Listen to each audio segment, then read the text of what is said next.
Saviez-vous que l'histoire de l'Inde ancienne est intimement liée à des influences africaines et dravidiennes, bien plus que ce que nous enseignent les livres d'histoire traditionnels? Bien des siècles avant que les royaumes modernes ne prennent forme, des leaders africains, des érudits et des marchands ont contribué de manière significative à la formation de la civilisation indienne.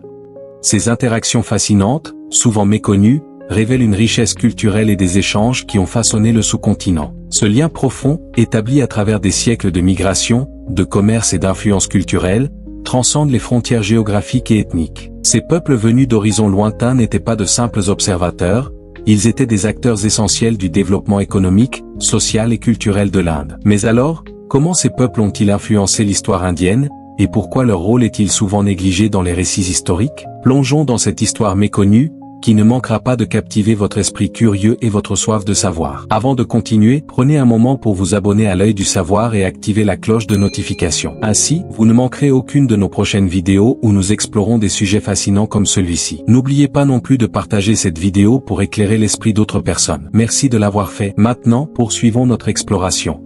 L'histoire commence bien avant l'arrivée des Aryens en Inde, avec la civilisation de la vallée de l'Indus, également connue sous le nom de Mohenjo-Daro et Harappa.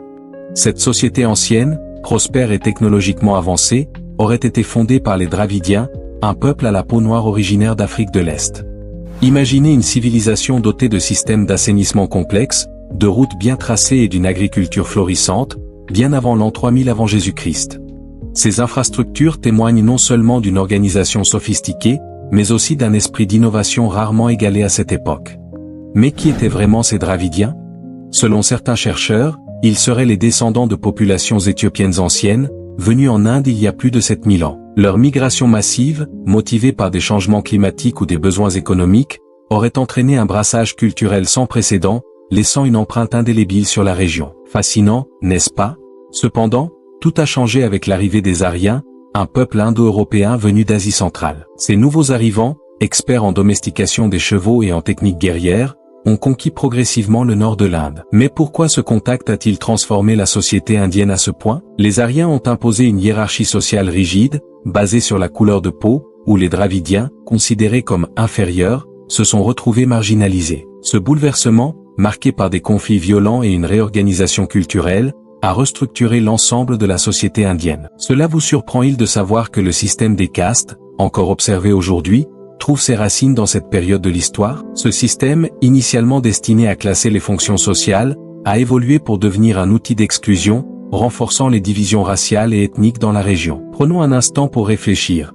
Comment un peuple autrefois dominant et prospère a-t-il pu être relégué au bas de l'échelle sociale? La réponse réside dans l'imposition du système Varna, un terme sanskrit qui signifie littéralement « couleur ». Les Aryens classaient les populations selon leur teint de peau, plaçant les individus à la peau claire au sommet de la hiérarchie et les Dravidiens noirs au bas. Avec le temps, ce système a évolué pour devenir une structure sociale codifiée au cœur de l'hindouisme, où les Sudras et les intouchables, souvent des descendants dravidiens, étaient exclus et marginalisés. Cette marginalisation a eu des répercussions durables, affectant non seulement la perception de ces communautés, mais aussi leur accès aux ressources, à l'éducation et au pouvoir. Cette inégalité profondément enracinée soulève des questions troublantes sur l'impact des hiérarchies imposées par la conquête. Mais l'influence africaine en Inde ne s'arrête pas là. Au XVIe et XVIIe siècle, des Africains ont occupé des rôles politiques et militaires de premier plan.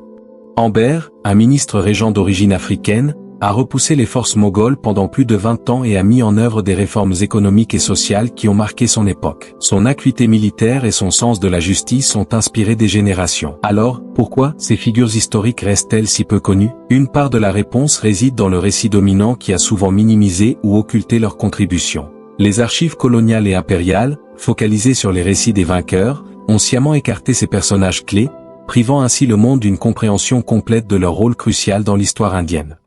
Saviez-vous également que les royaumes dravidiens du sud de l'Inde étaient des puissances maritimes reconnues internationalement? Les Cholas, par exemple, commerçaient avec des régions aussi éloignées que l'Éthiopie, la Somalie, Rome et la Chine, exportant des épices, des textiles et des bijoux précieux. Cette connexion mondiale met en évidence l'importance des interactions culturelles et économiques dans l'histoire indienne. Les routes maritimes qu'ils ont établies n'étaient pas simplement des voies commerciales. Elles étaient des ponts culturels, facilitant l'échange d'idées, de technologies et d'art. Mais voici une question intrigante.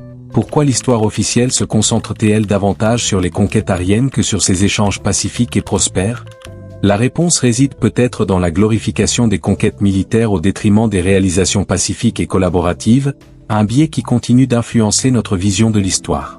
Poursuivons notre exploration en regardant comment les populations dravidiennes ont influencé la culture indienne. Le tamoul, l'une des plus anciennes langues du monde encore parlée aujourd'hui, appartient à la famille des langues dravidiennes, tout comme le malayalam, le telugu et le kannada. Ces langues, riches en littérature et en histoire, témoignent de l'héritage dravidien. Leur poésie épique, leurs récits mythologiques et leurs traditions orales ont influencé non seulement les cultures locales, mais aussi celles des régions avoisinantes. En outre, les traditions artistiques, architecturales et culinaires de l'Inde portent l'empreinte des Dravidiens, renforçant leur influence durable. Des temples majestueux du Tamil Nadu aux danses rituelles élaborées, l'héritage dravidien continue de fasciner et d'inspirer. Mais ce n'est pas tout. Au-delà de l'Inde, les Dravidiens ont laissé leur empreinte dans des régions aussi éloignées que l'Extrême-Orient et les Philippines, où certains récits suggèrent qu'ils auraient enseigné des techniques de civilisation aux peuples locaux. Imaginez un instant, un peuple, souvent sous-estimé dans les récits historiques, jouant un rôle clé dans la transmission de connaissances à travers l'Asie. Cette diffusion de savoir, allant de l'agriculture aux arts martiaux, témoigne de leur impact global. La portée de leur influence montre à quel point les échanges culturels peuvent transcender les frontières géographiques et enrichir les sociétés humaines. Alors, où en sommes-nous aujourd'hui? Les traces des interactions entre Aryens et Dravidiens sont encore visibles dans la société indienne contemporaine, notamment à travers le système des castes. Malgré les avancées législatives visant à abolir cette discrimination, des millions de personnes issues des groupes marginalisés continuent de souffrir d'inégalités sociales et économiques. Ce défi persistant reflète les luttes continues pour l'égalité et la justice dans un monde où les héritages du passé pèsent lourdement sur le présent. Cela nous amène à une réflexion essentielle. Comment surmonter ces divisions héritées du passé pour construire une société plus équitable? Peut-être en revisitant l'histoire avec un regard neuf, en valorisant les contributions de tous les peuples et en promouvant une compréhension mutuelle. En conclusion, l'histoire de l'Inde ancienne est bien plus complexe et riche que ce que l'on pourrait imaginer. Les contributions des Africains et des Dravidiens, que ce soit à travers la fondation de la civilisation de la vallée de l'Indus, leur influence politique ou leur rôle dans le commerce maritime mondial, méritent une reconnaissance bien plus grande. Ces récits nous rappellent que les interactions humaines, même dans les périodes les plus lointaines, ont toujours été des moteurs de progrès et de diversité culturelle. Ils nous enseignent que la richesse de l'humanité réside dans sa capacité à s'unir, à apprendre les uns des autres et à prospérer ensemble. Mais voici une dernière question pour vous. Que pouvons-nous apprendre aujourd'hui de cette histoire commune, et comment pouvons-nous l'utiliser pour promouvoir la tolérance et la compréhension mutuelle dans le monde moderne? Si vous avez apprécié cette vidéo et qu'elle vous a permis de mieux comprendre l'histoire fascinante des peuples africains et dravidiens dans l'Inde ancienne, prenez un moment pour aimer cette vidéo et la partager avec vos proches. Cela pourrait éclairer leur perspective autant que la vôtre. Et si ce n'est pas encore fait, abonnez-vous à l'œil du savoir et activez la cloche de notification pour ne manquer aucune de nos prochaines vidéos. Merci de votre soutien, et à bientôt pour une autre exploration encore plus enrichissante.